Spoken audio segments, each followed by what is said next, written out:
വിഭാര്യനും മുൻ police ഓഫീസറുമായ Oscar ഫിലാഡൽഫയെ ചിവിൻകോയ് നഗരത്തിന്റെ San കയറ്റനോയുടെ പള്ളി വികാരിയായി നിയമിച്ച് അർജന്റീന ആർച്ച് ബിഷപ്പ് ജോർജ് ഷീനിങ്. മുൻ പോലീസ് ഓഫീസറായിരുന്ന ഫാദർ ഓസ്കാർ കഴിഞ്ഞ ഡിസംബറിലാണ് വൈദികനായത്.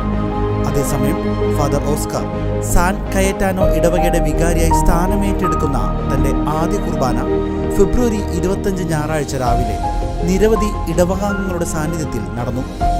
ബിഷപ്പ് ഷെയ്നിഗിന്റെ അധ്യക്ഷതയിൽ അതിരൂപത വികാരി ജനറൽ ഫാദർ ലൂക്കോസ് ഫിഗേറോവയുടെ മുഖ്യ കാർമ്മികത്വത്തിലായിരുന്നു ചടങ്ങ്.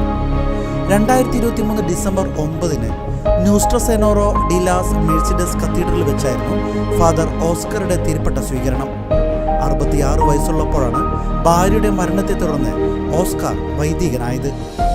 66 വയസ്സുള്ള വ്യക്തി അയാളുടെ ജീവിതത്തിന്റെ ഭൂരിഭാഗവും ഒരു ഭർത്താവായി ജീവിച്ചതിന് ശേഷം വൈദികനാകുമ്പോൾ അദ്ദേഹത്തിന്റെ ജീവിതാനുഭവം ഇടവകയിൽ തന്റെ ശുശ്രൂഷ പരിപൂർണതയിൽ നിർവഹിക്കുവാൻ സഹായിക്കുമെന്നാണ് ഇടവകയുടെ വികാരിയായി സ്ഥാനമേറ്റെടുക്കുന്ന ചടങ്ങിൽ ബിഷപ്പ് ഷീനിങ് പറഞ്ഞത്.